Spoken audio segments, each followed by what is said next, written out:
Un instante, una foto.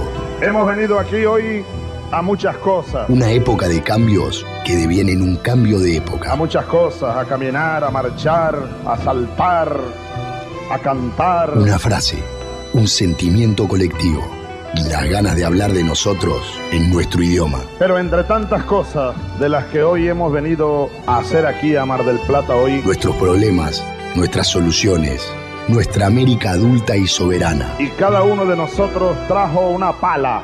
Un fantasma recorre Europa y el mundo entero. Una pala de enterrador. Un continente que expone a la faz del mundo entero sus conceptos, sus fines, sus aspiraciones.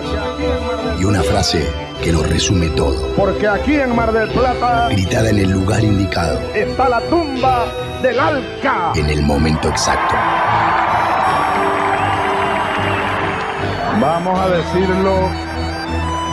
Vamos a decirlo. Alca, Alca, al carajo. A partir de este momento, Alca, Alca, al carajo. Las fronteras se abren y la patria se agranda. Esto es Al Carajo. Noticias, política y cultura de América. Esto es Al Carajo.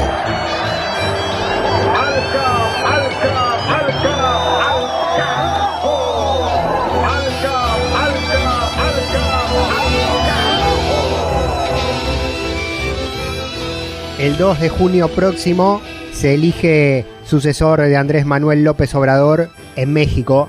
Elecciones generales para presidente o presidenta en uno de los países motores de nuestra América Latina. Y en este capítulo número 10 del 2024 de Al Carajo que acá estamos comenzando, vamos a empezar a hacer foco de manera más intensa en las campañas y en los debates. A prácticamente un mes de la decisión del pueblo mexicano sobre su futuro, que va a marcar también una ficha importante para el tablero geopolítico del continente. Continuidad de la izquierda a través de Morena, el movimiento de refundación nacional que lidera AMLO y que buscará validar a través de la candidatura presidencial de Claudia Sheinbaum, o el regreso a la derecha neoliberal a través de la alianza opositora del PRI, el PAN y el PRD. Lo ponemos en la tapa de este programa, en la recorrida que vamos a hacer país por país y región por región, como siempre, a través de las voces de los compañeros y compañeras de las radios comunitarias directamente desde los territorios, a través de las voces políticas y también a través de las expresiones artísticas y culturales.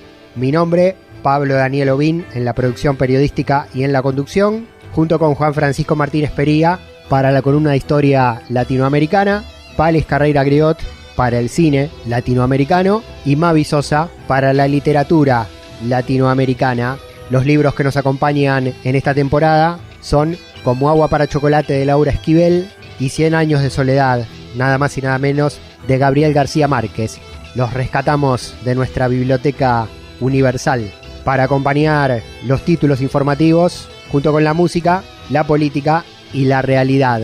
Una mirada de la realidad, la construcción de nuestra agenda contrainformativa y alternativa. Además de México, los libros, el cine y la historia. Como siempre tenemos la actualización informativa regional. Por allí empezamos la vuelta. Puntualmente, desde América Central, compartimos los primeros reportes de lo que está pasando en los distintos países de nuestra patria grande. De esta manera, comenzamos la recorrida. Del Atlántico a los Andes, del cerro a la cordillera. Al Carajo. Las noticias de América. En primer término, llegamos hasta El Salvador. Allí las radios comunitarias denuncian que existe una censura explícita y la denegación del acceso a la información pública. Reclamos al gobierno del presidente Nayib Bukele. Informe directamente desde el territorio, en Al Carajo, en enlace con Radio Bálsamo, emisora local, con la periodista Mónica Rodríguez. La negación de acceso a la información pública es una vulneración a la libertad de prensa recurrente, según directores de medios comunitarios que participaron del informe sobre el derecho humano a la comunicación, libertad de expresión y acceso a la información pública desde el periodismo comunitario, desarrollado por ARPAS y el medio de investigación Voz Pública, con información de 17 radios a nivel nacional. La investigación señala que de 17 directores entrevistados, 15 aseguran que las instituciones del gobierno central les han denegado la información las veces que las han solicitado.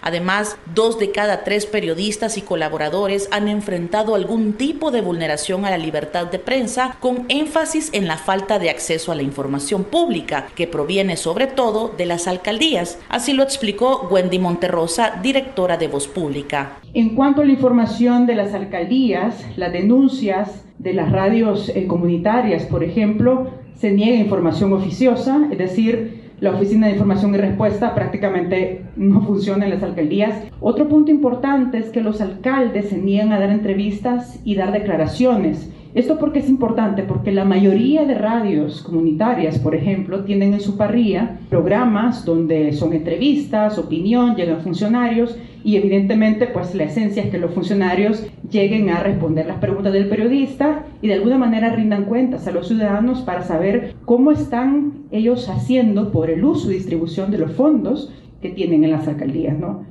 Por otra parte, el régimen de excepción que entró en vigor en marzo de 2022 ha venido a agudizar las ya de por sí difíciles condiciones de trabajo de las personas periodistas y comunicadoras de medios comunitarios. Los hallazgos de la investigación revelan que 35 periodistas y comunicadores de 40 entrevistados consideran que hay más riesgo en su labor por el régimen y que existen más posibilidades de ser detenidos, atacados en redes sociales y amenazados por su trabajo ante esta medida, dijo Javier Ramón de Voz Pública.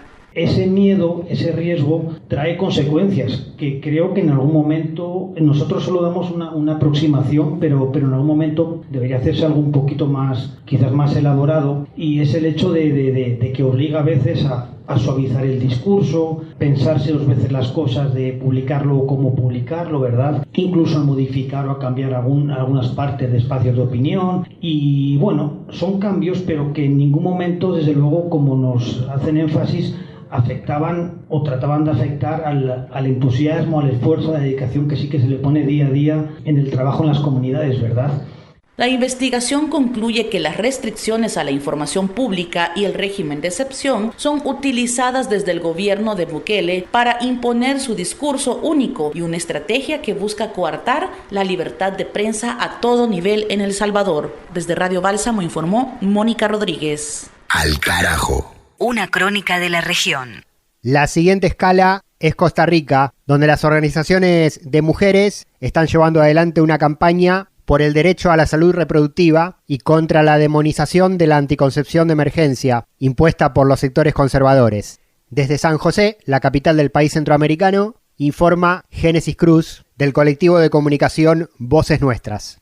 La campaña Prevención sin Prejuicios informa sobre el uso, la seguridad e importancia de la anticoncepción de emergencia y busca desmontar los mitos y desinformación que la rodea. En Costa Rica, desde el 2019, la AE está disponible para venta libre en 2 formas: la pastilla de anticoncepción de emergencia o la combinación de anticonceptivos conocida como método Yuspe. Sin embargo, según una encuesta de la colectiva por el derecho a decidir, a muchas personas aún se les niega, obstaculiza y cuestiona su derecho a acceder a este método.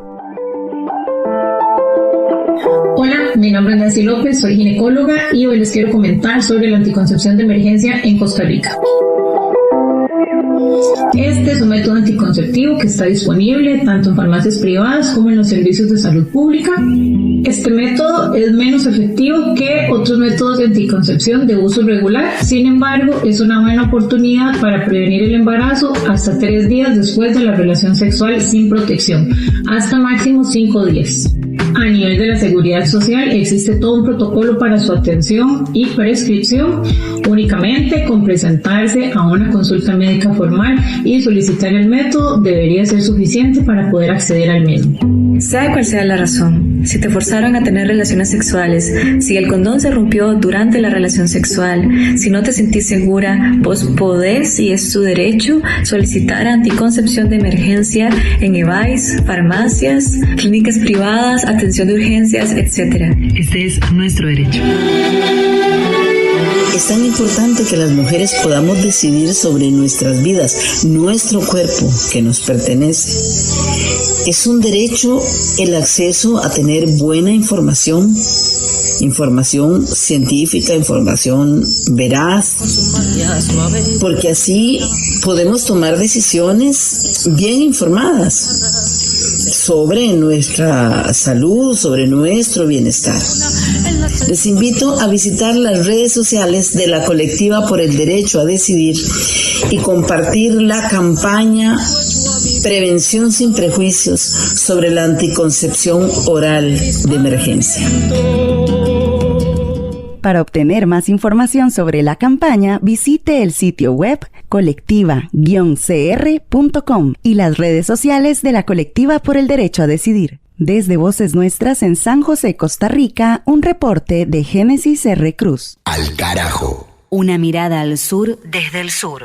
Y la última parada para esta primera vuelta informativa, en este capítulo número 10 del 2024 de Al Carajo, es la lucha de los pueblos originarios de Panamá. Actualizamos la información del conflicto del pueblo naso, que se mantiene en defensa de su territorio, confrontando con decisiones del gobierno nacional y de la justicia que consideran violatorias a sus derechos. Dana Betsy Batista, comunicadora de Radio Temblor, realiza el informe desde el país centroamericano. El pueblo naso se mantiene en defensa de su territorio. El día 3 de marzo de 2024, mediante una asamblea organizada por los señores Ardinteo Santana e Ignacio Bonilla y la empresa Viterra Corp, la Asamblea General Naso rechazó rotundamente el proyecto RED, reducción de emisiones derivadas de la deforestación y la degradación de los bosques, proyecto encabezado por Alexis Santana y los arriba mencionados, además de otros miembros de la comarca Naso-Herdi, y César Bernal, asesor legal, quien no es miembro de la comarca Naso-Herdi, y él mismo no es reconocido por el pueblo Naso, quienes buscan de manera ilegal que dicho proyecto opere dentro de la comarca Naso-Herdi sin el consentimiento de la población Naso. A principios del mes de abril se realizaron 2 reuniones donde el pueblo Naso, reunidos en asamblea, con la presencia de Ardinteo Santana, Ignacio Bonilla y otros miembros del Consejo General Naso, repudiaron y rechazaron dichas acciones ilegales de las autoridades tradicionales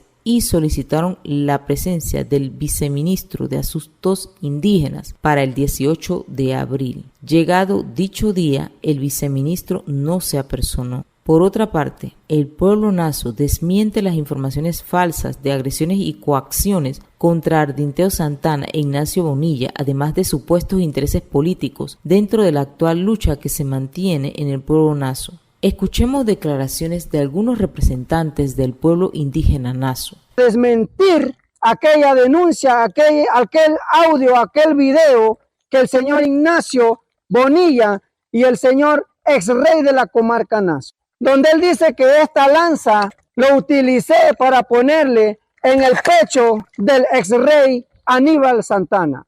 Es una gran mentira, porque en ningún momento nosotros agredimos a ese señor. Más bien él se vino en contra mía con ganas de pegarme, pero las fuerzas especiales de la policía tuvo que intervenir, meterse en el medio y decirle, hágate para allá.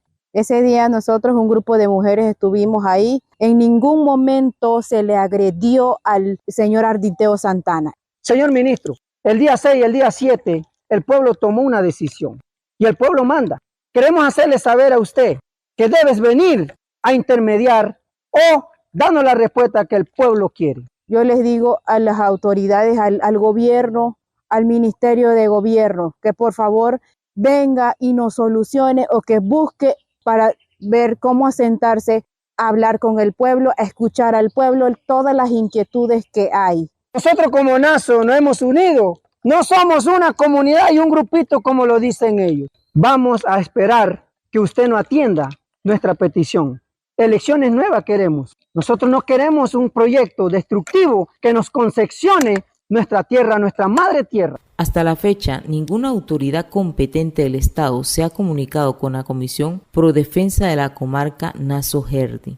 El Pro Naso solicitó al ministro de Gobierno sea garante en el proceso de las nuevas elecciones para la escogencia de la nueva autoridad tradicional solicitado por el Pro Naso y reiteran su compromiso para la creación de una mesa de diálogo donde puedan solucionar el conflicto presente. Desde Panamá, soy Tania Betsy Batista Guevara, Radio Temblor Internacional, Contacto Sur. De norte a sur, de este a oeste. Al carajo. Un viaje por el continente. Libro 1. 100 años de soledad. Gabriel García Márquez. Santa Marta, Colombia. Un jueves de enero a las 2 de la madrugada nació Amaranta. Antes de que nadie entrara en el cuarto, Úrsula la examinó minuciosamente. Era liviana y acuosa, como una lagartija, pero todas sus partes eran humanas. Aureliano no se dio cuenta de la novedad, sino cuando sintió la casa llena de gente. Protegido por la confusión, salió en busca de su hermano, que no estaba en la cama desde las 11, y fue una decisión tan impulsiva que ni siquiera tuvo tiempo de preguntarse cómo haría para sacarlo del dormitorio de Pilar Ternera. Estuvo rondando la casa varias horas, silbando claves privadas, hasta que la proximidad del alba lo obligó a regresar. En el cuarto de su madre, jugando con la hermanita recién nacida y con una cara que se le caía de inocencia, encontró a José Arcadio.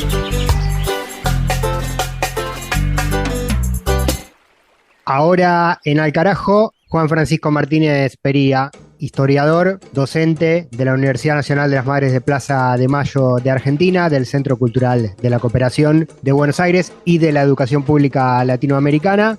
Carlos Marx, aniversario de la tan controvertida figura en la actualidad, especialmente por ciertos lugares del pensamiento, nuevamente convertido en el enemigo público número 1 de la economía liberal.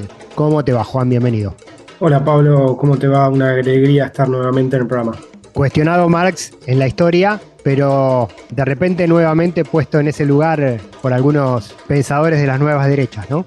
Sí, Marx es una figura que ha sido, por supuesto, como decías, muy controversial en su época y durante todo el siglo XX, y que, como se ha dicho muchas veces, se lo ha asesinado, ¿no? Se lo ha dado por muerto, mejor dicho, si se quiere, entendiendo que su obra era vetusta, que su obra había pasado su hora, que ya no tenía sentido, pero siempre vuelve, ¿no? Siempre regresa. Y como vos bien señalás, hoy por hoy, con los discursos libertarios de ultraderecha, de alguna manera la discusión con Marx regresa, reaparece.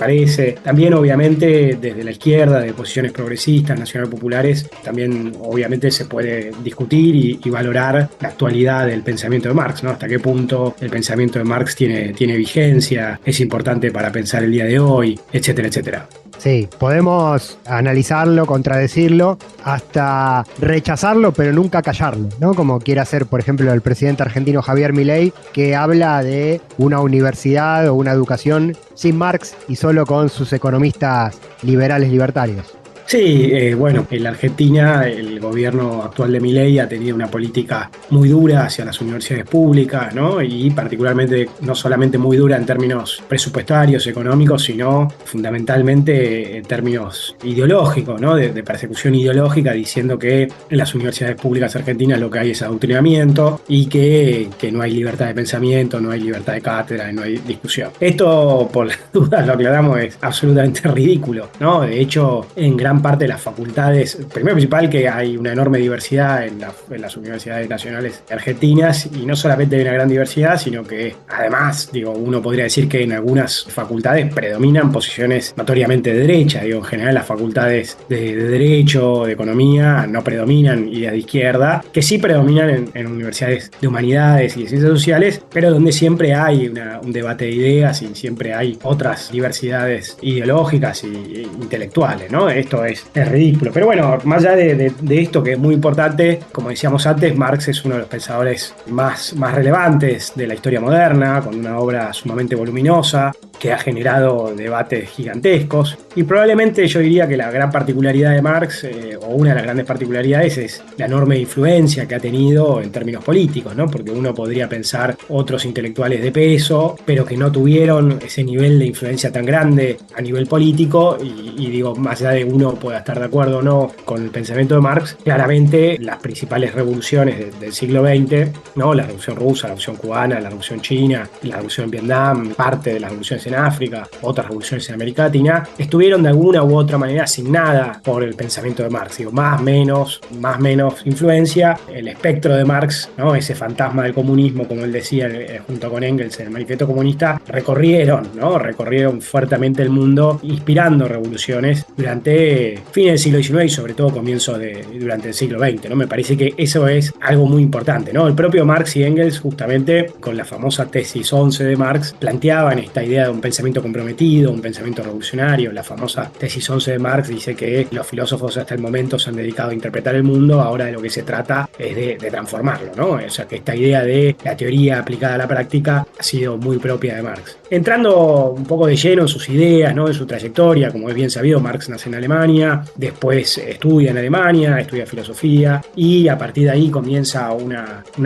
carrera intelectual y política que lo va a llevar a Francia, ¿no? Él va a participar, va a estar en el contexto de las revoluciones de 1848, ahí es donde escribe el Manifiesto Comunista con Engels, y después, se tiene que ir de Francia y como parte de su periplo termina en Inglaterra, donde va a vivir gran parte de su vida y donde escribe una gran cantidad de obras, entre las cuales por supuesto se destaca la más importante, que es El Capital, que finalmente tuvo 3 volúmenes, pero que en realidad en vida terminó solamente el primer volumen, ¿no? Además de esto, Marx tuvo una obra periodística importante, una obra ensayística importante, y tuvo una participación política clave, ¿no? Fue uno de los fundadores de la Primera Internacional, junto con sectores anarquistas, sectores de diverso pelaje de izquierda y también sectores republicanos, ¿no? Y Marx vivió un siglo XIX muy intenso, hasta que, marcado por acontecimientos claves, como por ejemplo la Guerra Civil de Estados Unidos, a la cual le prestó mucha atención, la Comuna de París, a la cual le prestó mucha atención, la guerra entre Alemania y Francia, la expansión también del imperialismo, al cual no le prestó tanta atención y ahora podemos comentar un poco, ¿no? Y fue viendo el desarrollo del movimiento obrero en su época, y todo eso lo vivió con mucho interés y con mucho compromiso, escribiendo una obra de densa teoricidad, un alto nivel de densidad teórica, ¿no? Una obra muy relevante, muy enjundiosa, pero también con textos más pragmáticos, textos más marcados por el contexto, ¿no? Textos ensayísticos, como decíamos antes, periodísticos. Marx es difícil catalogarlo, ¿no? Digo, si uno lo quiere ver como un sociólogo, como un historiador, como un economista, como un filósofo, creo que le pifia un poco en esa mirada. Marx es eso y todo eso a la vez, ¿no? Es un pensador, como decíamos, enciclopedista, un pensador completo que intenta de alguna manera fundar una nueva corriente filosófica y que, como decíamos antes, marcó un antes y un después en la historia del pensamiento político europeo, y no solamente europeo, porque llegó a tener un alcance global, ¿no? Me parece que hay muchas cosas que se pueden decir, tenemos poco tiempo, así que vamos a ir a las cosas que más, en todo caso, nos pueden interesar a nosotros. Primero y principal, ¿no? Una nueva filosofía que va a construir, particularmente con Engels, ¿no? Que se ha conocido como materialismo histórico, ¿no? Una crítica muy fuerte al idealismo, ¿no? Una crítica fuerte a Hegel, al idealismo alemán. Recordemos que Marx tuvo una influencia muy fuerte de Hegel, que fue un gran filósofo que vivió a fines del siglo XVIII y comienzo del siglo XIX, que entendía de alguna manera la historia como un avance del desarrollo de las ideas, ¿no? Que entendía esto como un avance dialéctico del desarrollo de las ideas. Marx va a invertir esta idea, va a plantear que en realidad es la materialidad la que condiciona al ser humano y que las ideas surgen a partir de los diferentes contextos de los seres humanos, ¿no? Entonces Marx va a construir una historia basada en la materialidad y basada en lo que él va a llamar el motor de la historia, que va a ser la lucha de clases, ¿no? Entonces, para Marx, más allá de que Marx tiene distintas etapas y es un autor muy complejo, en definitiva lo fundamental es la materialidad, el orden socioeconómico y cómo esto de alguna forma va condicionando la sociedad, la cultura, la política, ¿no? Y lo que él va a ir construyendo es un relato, una narración, una narrativa histórica en la cual va a haber una sucesión de órdenes socioeconómicos, de sistemas socioeconómicos, siempre signados por una contradicción entre distintos sectores sociales, ¿no? Distintas clases sociales que se van a ir enfrentando. Esto es importante porque Marx acaba de construir un relato conflictivo de la sociedad, un relato marcado por la tensión entre sectores sociales, siempre en torno a la propiedad privada, ¿no? Marx va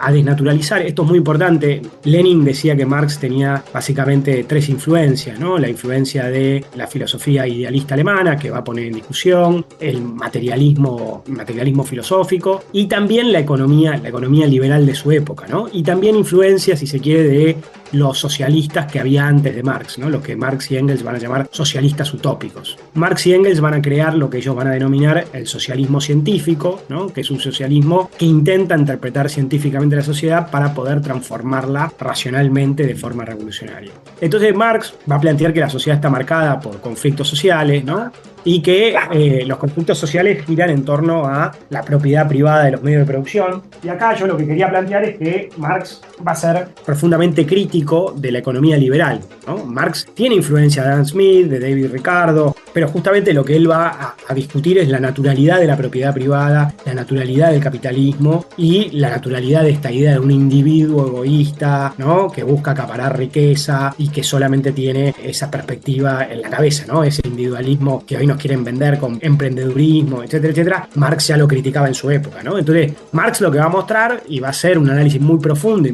muy sistemático de cómo va a ir surgiendo el capitalismo, ¿no? A partir de una sucesión de órdenes de producción o de sistemas productivos, sistemas socioeconómicos, y justamente Marx lo que va a hacer con mucha fineza y con mucha profundidad es un análisis muy detallado y muy sistémico de cómo funcionaba el capitalismo, ¿no?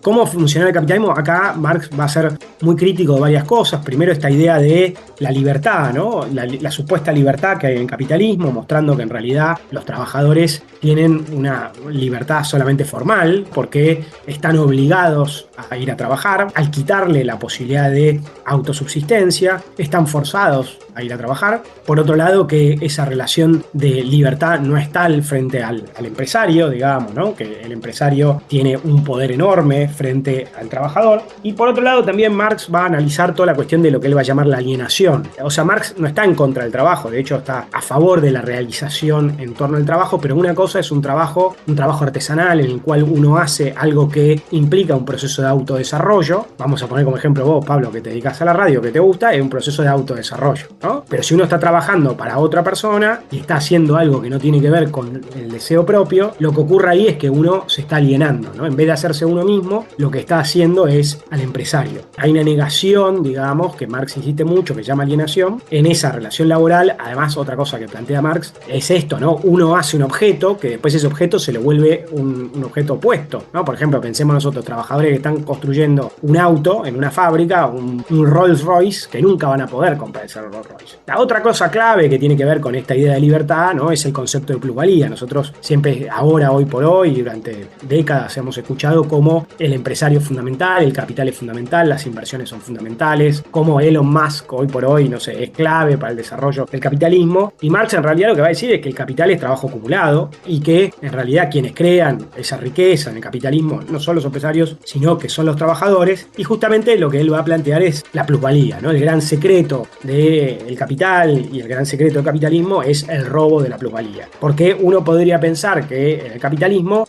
hay un trabajo libre, como decíamos recién, en una relación igualitaria formalmente entre el empresario y el trabajador, pero lo que muestra Marx en realidad es que uno trabaja 8 horas y en realidad te están pagando 4, te están pagando 5, y esas 4 o 3 horas de diferencia es lo que se queda al empresario. Es la plusvalía que acumula el empresario, ¿no? El capitalista. Entonces, el capitalismo se basa permanentemente en una expropiación de la riqueza de los trabajadores, y Marx tuvo una enorme capacidad de mostrar esto, de cómo funcionaba el capitalismo, obviamente en su libro El Capital, y cómo esa libertad era más bien una libertad formal y una libertad que generaba permanentemente desigualdad, ¿no? Marx, en gran parte de su obra, va a tener un análisis que uno podría plantear centrado en la experiencia europea. Marx va a plantear que el capitalismo surge, digamos, con una acumulación primitiva de capital que implica el proceso de tráfico esclavista, el proceso de conquista de América y el proceso de esclavitud, pero que fundamentalmente el capital va a surgir a partir de una serie de cambios que se van a dar en Inglaterra y particularmente en Europa, y que la obra, a esto quería apuntar, la obra de Marx está sobre todo centrada en el desarrollo del capitalismo europeo y particularmente en Inglaterra. Y durante gran parte de su vida, Marx tendió a pensar que la revolución iba a venir de Europa y particularmente iba a venir de Inglaterra. Otra cosa muy importante es que Marx, con su teoría de base, superestructura, va a plantear, digamos, de alguna manera que a los sucesivos sistemas socioeconómicos, ya sea el esclavismo, el feudalismo, el capitalismo, le iban a corresponder una serie de órdenes políticos y culturales, ¿no? Entonces Marx va a plantear fuertemente, va a insistir fuertemente que el Estado, que el derecho, que la educación, etcétera, etcétera, está fuertemente vinculada con la dominación de clase de la que veníamos hablando antes, y que, en definitiva, ese Estado, ese derecho y ese orden político, jurídico y cultural, de alguna manera venían a legitimar, ¿no? Y retroalimentarse mutuamente. Ahora, lo que quería plantearte, Pablo, acá es que se ha discutido mucho sobre el carácter eurocéntrico o no de la obra de Marx y Engels y amigos, ¿no? En general, podríamos decir que uno puede ver un registro bastante eurocéntrico en gran parte de la obra, gran parte del recorrido intelectual de Marx, lo cual es bastante razonable y lógico teniendo en cuenta su formación, la época, etcétera, etcétera. Pero esto ha sido muy importante, Pablo, en América Latina para discutir la pertinencia de Marx. Acá ha habido más o menos 100 años o 100 y pico de años discutiendo si Marx es aplicable o no a América Latina. Y ha habido diferentes interpretaciones, pero básicamente la cuestión es, ¿Marx siempre fue muy eurocéntrico, no fue eurocéntrico, etcétera, etcétera? Uno podría decir, si se quiere, que gran parte de su vida lo fue. Y algo que creo que ya hemos comentado en estas columnas es que incluso Marx y Engels en un momento llegaron a justificar el colonialismo, ¿no? En la India, en Argelia e incluso en México. Cuando Estados Unidos conquista medio México, eso es algo que el propio Engels ve positivamente. Esto es un tema muy espinoso y se entiende por el hecho de que Marx y Engels entendían que la expansión colonial implicaba la expansión del capitalismo y que la expansión del capitalismo per se no era algo negativo, sino que era algo en gran medida positivo, dialécticamente positivo. O sea, lo que había antes del capitalismo era peor y por ende la llegada del capitalismo era mejor, y la llegada del capitalismo abría la posibilidad de una lucha de clases que en el tiempo llevase al socialismo. O sea, la llegada del capitalismo a México, a la India, a Argelia, era, en términos de Marx y Engels, algo lamentable en términos morales y de cobro de vidas, digamos, pero habría un futuro mejor. Esto es, por supuesto, muy discutible y no se demostró de esa manera, más bien al contrario, pero ha dado lugar a debate, ¿no? Como te decía antes, claramente Marx y Engels, primero y principal, tienen estas cosmovisiones legitimantes del colonialismo, por un lado, y por otro lado, uno puede pensar que durante gran parte de la obra de estos autores, el colonialismo no fue el eje central de sus obras. Digo, para Marx, el eje central fue la cuestión capitalista, la cuestión de clase, pero no tanto la lucha anticolonial, etcétera, etcétera. Los que entienden que Marx fue abriéndose a posturas más rupturistas van a reivindicar una serie de textos más tardíos de Marx, sobre todo la década del 70 y la década del 80. Puntualmente, en el poco tiempo que tenemos, mencionamos dos casos. Uno es el de Irlanda y el otro es el de Rusia. En estos dos textos, nosotros, en estos dos contextos, mejor dicho, podríamos ver cómo Marx empieza a abrir a una lectura menos eurocéntrica, ¿no? Como apostilla, si querés, Pablo, y después lo retomo, hay que recordar también que Marx escribió un texto muy negativo sobre Simón Bolívar, ¿no? Marx escribió un texto sumamente negativo sobre Simón Bolívar que también ha dado lugar a muchas discusiones, ¿no? Este texto tan crítico de Simón Bolívar sería de la época fines de su vida, donde empezaría a abrirse a una mirada menos eurocéntrica, ¿no? En el caso de Irlanda, Pablo, lo que ocurre es lo siguiente. Hasta ese momento, hasta la década del 70, Marx y Engels venían planteando una mirada muy negativa sobre el nacionalismo, entendiendo que el nacionalismo era una creación de las clases dominantes burguesas para dominar a los pueblos, a las clases obreras, y lo que debía predominar era el internacionalismo. También, como les dije hace 2 minutitos, Marx y Engels creían durante gran parte de su vida que la revolución iba a venir del mundo central y particularmente de Inglaterra. Pero para la década del 70 y la década del 80 Marx empieza a dudar sobre esto porque ve que la clase obrera inglesa no tiene características revolucionarias, sino más bien al contrario, y que de alguna manera el desarrollo del capitalismo, lejos de generar mayor conciencia política, está empezando a burguesar de alguna manera a la clase obrera británica, ¿no? Entonces ahí Marx empieza a pensar que la lucha en Irlanda, que era nacionalista, podía ser algo progresista. Entonces ahí Marx invierte varias de su cosmovisión previa, ¿no? Y entonces lo que él plantea es que el nacionalismo republicano irlandés con la lucha antiimperialista resulta progresista, mucho más progresista que la posición de izquierda inglesa, y que esa revolución en Irlanda puede destrabar, después generando una crisis, una revolución en Inglaterra. Entonces ya la revolución no viene de Inglaterra, sino más bien de Irlanda, ¿no? Esto es algo muy interesante. Lo otro es el caso de Rusia, muy brevemente. En Rusia había discusiones sobre cómo se iba a dar el desarrollo capitalista y cómo se podía alcanzar el socialismo. Y había básicamente dos posiciones. Uno, que consideraban que había que pasar por todo un proceso capitalista para alcanzar el socialismo, ¿no? Y que eran como los más ortodoxos, los más marxistas ortodoxos. Y había otros que eran los que se conocían como populistas, que entendían que se podía llegar al socialismo a través de lo que se llamaba la comuna rusa, que era una tierra colectiva. Y entonces le preguntan a Marx, una intelectual y política rusa le pregunta a Marx, se llamaba Vera Zasulich, y Marx, de manera muy heterodoxa, dice: yo creo que tal vez puede ser que sea posible que el socialismo se alcance a través de esta comuna rusa y que sea una vía alternativa. Esto es importante porque hasta ese momento Marx por lo menos parecía que había pensado una vía única hacia el socialismo a través del capitalismo, entendiendo que los países más desarrollados iban a ser los que derivaran en el socialismo, ¿no? Entonces, estas discusiones al final de la vida de Marx han dado lugar a intérpretes como Enrique Dussel, como Néstor Cohen, como otros, ¿no? Que han recuperado a Marx del tercer mundo, diciendo que, bueno, Marx tuvo una etapa más eurocéntrica, pero que al final de su vida se abrió a perspectivas más críticas, ¿no? Más allá de eso, Marx tuvo una influencia gigantesca en América Latina, en la cual, si uno quiere, predominó durante mucho tiempo lecturas muy miméticas, ¿no? Muy eurocéntricas, pero también hubo lecturas muy críticas, muy novedosas y muy originales, como obviamente uno de los pioneros, que fue José Carlos Mariátegui, ¿no? Que claramente planteó que el socialismo en América Latina no tenía que ser ni calco ni copia ni creación heroica, ¿no? Pensando justamente esta idea de un marxismo original y un marxismo latinoamericano. Impresionante cómo el pensamiento marxista entonces se va corriendo del centro a la periferia y la revolución va a venir de otros lugares. Y todavía ese proceso se podrá seguir escribiendo. Juan, te queda mencionar algunos libros, pero bueno, Marx en sí mismo, ¿no? Y su propia pluma.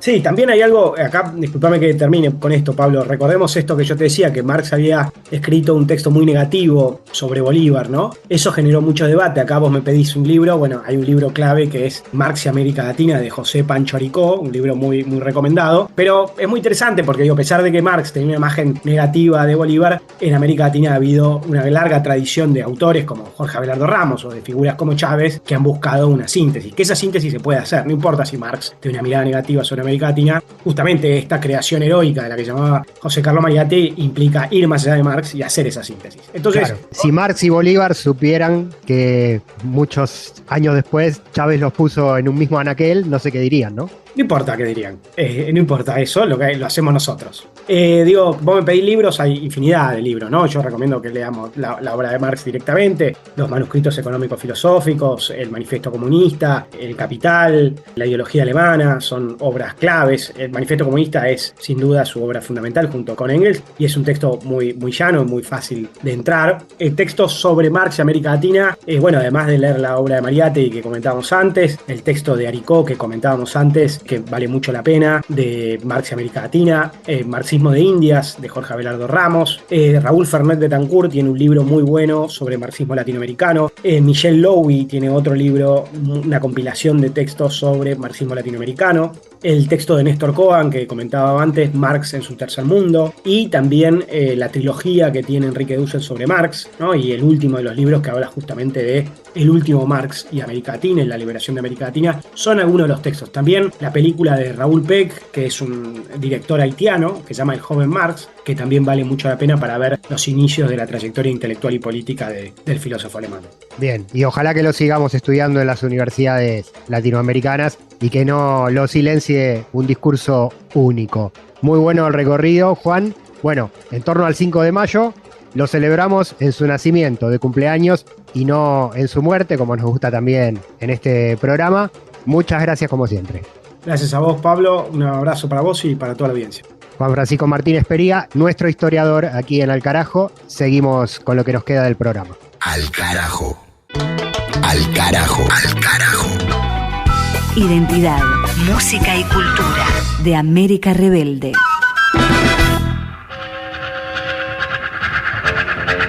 Música de película, ahora en Al Carajo. Con la banda sonora en cuestión, vamos al cine, con la curaduría de Palis Carreira Griot, cine latinoamericano, en esta oportunidad desde el centro de nuestro continente. que alejó 500 millas mi querer. Sumamos a Palis a los micrófonos. ¿Cómo estás? Hola Pablo y a todas las audiencias de Al Carajo en todo el continente. Con el cine, hoy nos vamos para Costa Rica con el drama Tengo sueños eléctricos. ¿No viste los anuncios de apartamentos que te mandé? Es complicado. Sí, estuve buscando en el periódico y eso fue lo más barato que encontré. Además, ¿tiene algún problema la señora? Esta película sin dudas es un drama muy incómodo de ver que cuenta sobre violencia interfamiliar. Es la historia de Eva, una adolescente de 15 años que está transitando el reciente divorcio de sus padres. Eva, por un lado, no soporta que su madre con quien está viviendo quiera renovar la casa, quiera deshacerse de su gato porque un poco desorientado por la mudanza, por el divorcio, está orinando por todos lados. estoy enamorado. ¿Crees que alguien como ella se fijaría en vos? Dijiste que no ibas a volver a hacer eso. ¿Por qué te dolió? No hay que tenerle miedo al dolor. Eva también quiere vivir con su papá, que está viviendo una especie de segunda adolescencia. Ella quiere estar lejos de todo y seguir a su padre mientras él intenta reconectar con su deseo de ser artista y encontrar quizás un nuevo amor. No le hagan caso. Y a ti te subió a la cabeza. En esta película vemos también cómo la violencia no solo es física, sino también es psicológica. Y Eva, que es la hija mayor, ella tiene una hermana menor, empieza a seguir a su papá y en esta búsqueda por seguirlo y por estar con él, también empieza a realizar cosas que quizás son más adecuadas para un adulto que para un adolescente de 15 años, mientras también va explorando su sexualidad y está bastante alejada de los jóvenes de su edad. Que llenas todo de alegría y juventud. Durante la película vemos cómo Eva va atravesando este mundo de adultos y también ella empieza a descubrir que tiene una rabia dentro que la atormenta bastante y que empieza a descubrir que un poco la ha heredado de su papá y de este mundo y de esta violencia intrafamiliar en la que está sumida hace varios años. Tengo sueños eléctricos en los que mi padre, cuando no puede arreglar algo, lo revienta al piso. Hacen falta a veces varias vidas para entenderlo. Tengo sueños eléctricos es este drama bastante incómodo, pero la verdad muy necesario de ver. Es de Costa Rica, de la directora Valentina Maurel. Muy recomendado para ver, lo pueden encontrar en las plataformas. Pa' Curubante yo voy, donde tengo mi negrita, pero qué cosa más buena cuando meten su boquita. Óyeme, Chonita linda, nunca yo te olvidaré. Cuando yo llegue a mi tierra, muchos besos te daré. Esa piel morena como me quema mi corazón. Ese fuego ardiente que hay en tus ojos es mi pasión. Ay, mira, nena, no resisto más esa seducción. Y de la banda de sonido muy latinoamericana, escuchamos fragmentos de 500 millas de los TNT, banda de rock uruguayo de los años 60, también un reggae de Liston Kelsey Johnson, poeta y músico de Jamaica, y esta que suena es Para Curunde Yo Voy, de la banda Son de Tiquicia de Costa Rica. Tengo sueños eléctricos, la película de la directora Valentina Maurel, producción nacional costarricense, la presentó y la recomendó Palis Carreira Griot, acá, en Al Carajo. Pa' Curubante yo voy, donde tengo mi negrita. Ríos y montañas van quedando atrás y a mi tierra del encanto pronto he de llegar. Pa' Curubante yo voy, donde tengo mi negrita. En mi casa de campo no hay televisión, por eso los muchachos nacen a montón. Pa' Curubante yo voy, donde tengo mi negrita. Pa' Curubante yo voy, donde tengo mi negrita. Estoy pensando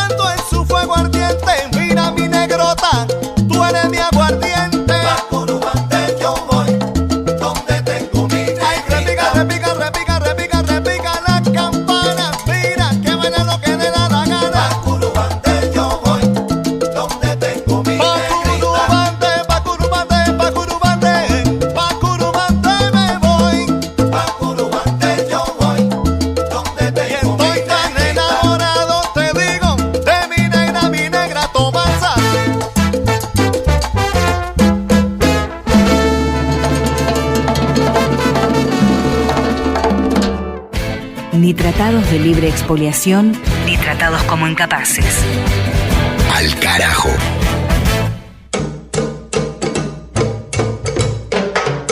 Y nos vamos al proceso electoral mexicano rumbo a las elecciones del 2 de junio para elegir presidente o presidenta sucesor de Andrés Manuel López Obrador.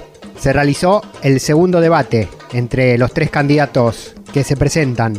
Claudia Sheinbaum, oficialista de la coalición Sigamos Haciendo Historia, ex alcaldesa de la Ciudad de México, capital del país. Xochitl Gálvez, ex senadora por el Frente Fuerza y Corazón por México, alianza de derecha. Y Jorge Álvarez Maínez, del Movimiento Ciudadano, que se presenta llegado desde afuera de la política tradicional. En el debate, los candidatos se presentaron y se atacaron fuertemente, convirtiendo el intercambio planteado como una presentación de programas de gobierno en un tenso momento de acusaciones cruzadas. Yo soy la candidata del PAN, del PRI y del PRD y de millones de ciudadanos. Y tú eres la candidata de un narcopartido, porque esta es la promoción que hace Morena en las redes sociales. Y además le rinden culto a la Santa Muerte. Creo que hace mucho tiempo que no te das cuenta de la realidad del país. Fíjense, recuerdan que en el debate anterior hablamos de los contratos de la candidata del PRIAN. Ella tuvo contratos que son ilegales mientras fue jefa delegacional en la Miguel Hidalgo y mientras fue senadora. Ahora les voy a mostrar que este es un modus operandi, porque la candidata del PRIAN tuvo contratos cuando fue titular de la Comisión Nacional de Pueblos Indígenas con la Comisión Nacional del Agua. 17 contratos millonarios, es decir, cada vez que es servidora pública o funcionaria pública, se sirve del poder público. Eso es justamente lo que ya no quiere el pueblo de México. Me parece muy ocurrente que este tipo de propuestas no las hayan hecho cuando estuvieron en un cargo para hacerlas. Estas son las iniciativas que presentó la senadora Xochitl Gálvez en 5 años sobre trabajo y previsión social y las que presentó un servidor en menos de la mitad del tiempo. ¿Qué presenté yo? Yo sí presenté el aumento del salario mínimo, el ingreso mínimo universal, la pensión rural digna, las licencias de paternidad, las licencias menstruales, justamente por la primera pregunta, para igualar las oportunidades, vacaciones dignas, jornada laboral digna, eliminar la brecha salarial entre hombres y mujeres y muchas otras propuestas que reivindico aquí. Acusación de Gálvez, en primer término, contra la candidata oficialista, respuesta de Sheinbaum y contraacusación después, y por último, desde la comodidad de la tercera posición, el ataque de Álvarez Maínez a ambas candidatas principales. Segundo debate presidencial rumbo al 2 de junio mexicano, con uno de los puntos de diferenciación en cuanto a las políticas sociales.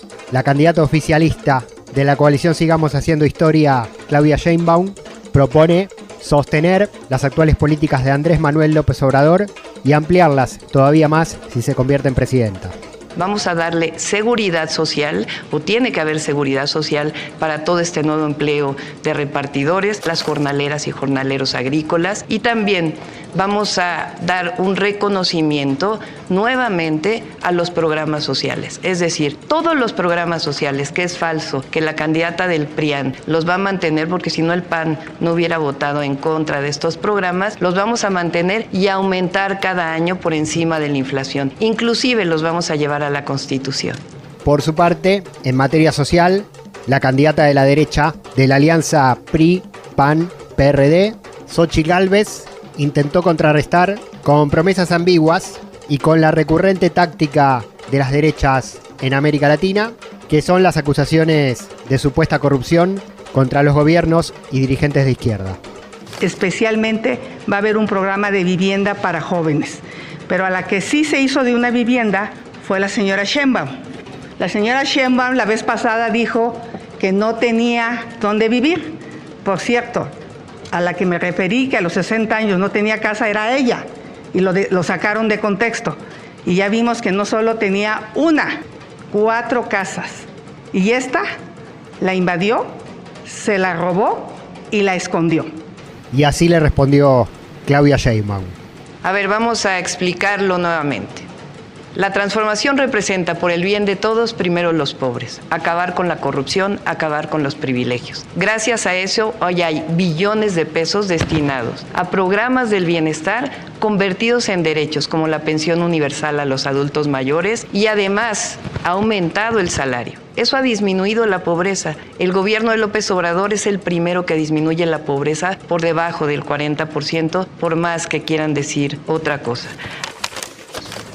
Las encuestas marcan hasta ahora como primera a Claudia Sheinbaum por una amplia ventaja, gracias a la amplia aceptación que tiene la figura del actual presidente Andrés Manuel López Obrador. En el segundo lugar viene la derechista Gálvez, y cerrando las posiciones está el Movimiento Ciudadano, que postula a Jorge Álvarez Maínez. Por ello, la estrategia en una parte de este debate que estamos analizando aquí en Al Carajo lo tuvo al tercero, atacando a la segunda, buscando morder y limar diferencias para buscar referenciarse como el principal opositor, y en ese escenario se produjo este cruce. Dice la candidata del PRIAN que conoce a México como la palma de su mano y que ayudó mucho al sur, pero no dice que el gobierno de Fox dilapidó ingresos, excedentes petroleros que nunca pudo capitalizar en programas sociales ni en programas de prosperidad. Cuando se le preguntó por qué no hubo desarrollo en Chiapas durante su gestión, dijo que porque la gente de Chiapas por cultura no estaba acostumbrada a trabajar más de 8 horas. No conoce al país. La gente de Chiapas, 3 de cada 10 personas que trabajan ahí, trabajan más de 48 horas a la semana. Por eso somos la única fuerza política que está comprometida con la reducción de la jornada laboral y un modelo alternativo de desarrollo y prosperidad que sea inclusivo. Candidata Xóchitl Gálvez, por alusiones. Le aclaro, lo que yo dije es que la gente no está acostumbrada a trabajar en maquilas. Yo no estoy de acuerdo que exploten a la gente en las maquiladoras, que eran las que querían poner cuando yo era comisionada. ¿Qué hicimos? Proyectos de ecoturismo. ¿Qué hicimos? Proyectos productivos para mujeres. El POCMI, a las mujeres les fue bien en Chiapas. Por último, en esta foto radiofónica del segundo debate presidencial mexicano rumbo a la elección general del próximo 2 de junio, la volvemos a escuchar a la candidata oficialista Sheinbaum apoyándose en la plataforma que le deja su líder, el actual presidente Andrés Manuel López Obrador, y en algo que la derecha a nivel regional cuestiona, que es la obra pública, a la cual consideran un gasto que tienen que hacer los privados, sin la intervención del Estado, y Sheinbaum, desde el progresismo, la plantea como una herramienta de expansión económica, de generación de puestos de trabajo y de mejoras de las condiciones de vida para el pueblo mexicano.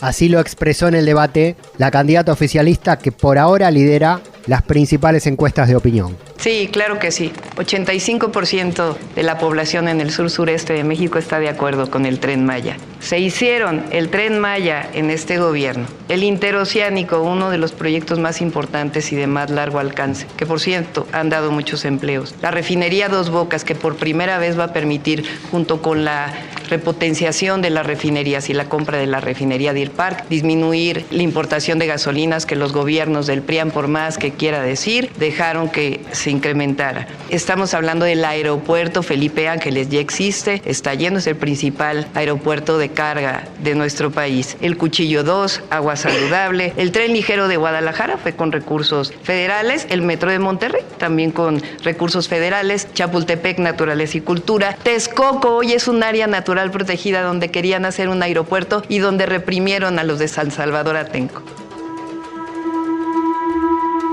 De norte a sur, de este a oeste. Al carajo. Un viaje por el continente.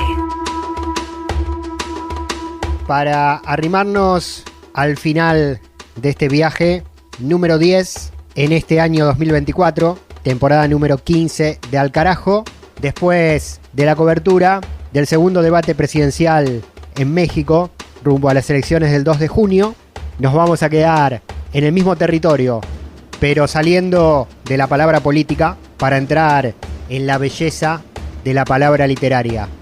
Nuestro libro número 2 en este año de Al Carajo es Como agua para chocolate, novela de la mexicana Laura Esquivel. Abrimos otra página en la voz de Mavi Sosa. Tita apretaba las rosas con tal fuerza contra su pecho que cuando llegó a la cocina, las rosas, que en un principio eran de color rosado, ya se habían vuelto rojas por la sangre de las manos y el pecho de Tita. Tenía que pensar rápidamente qué hacer con ellas. No era posible tirarlas a la basura. En primera, porque nunca antes había recibido flores. Y en segunda, porque se las había dado Pedro. De pronto, escuchó claramente la voz de Nacha, dictándole al oído una receta prehispánica donde se utilizaban pétalos de rosa.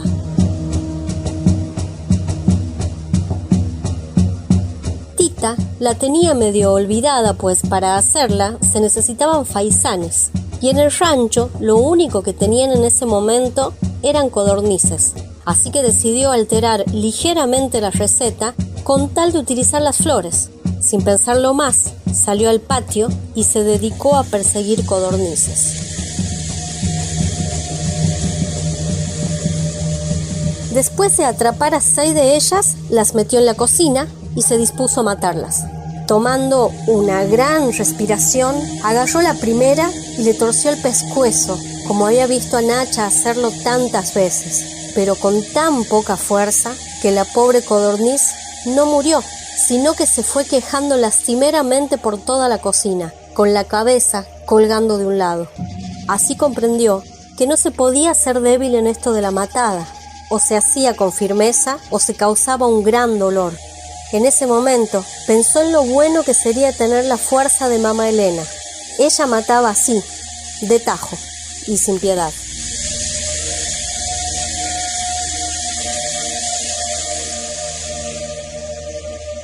Aquí se queda la clara, la entrañable transparencia de tu querida presencia, comandante Che Guevara. Y ahora sí aterrizamos para el final del recorrido. Cerramos este episodio de Al Carajo y nos reencontraremos en el próximo. A la brevedad. Pablo Daniel Obín, mi nombre, en la conducción y producción. Juan Francisco Martínez Pería en la columna de historia. Palis Carreira Griot con el cine latinoamericano. Mavi Sosa con las lecturas. Y en esta emisión, créditos para Mónica Rodríguez de Radio Bálsamo del Salvador, Génesis Cruz de Voces Nuestras de Costa Rica y Dania Betsy Batista de Radio Temblor de Panamá, a través de quienes trajimos información desde cada uno de estos países para completar la agenda alternativa de Al Carajo desde todos los rincones de América Latina y el Caribe. Cerramos este episodio número 10 del 2024.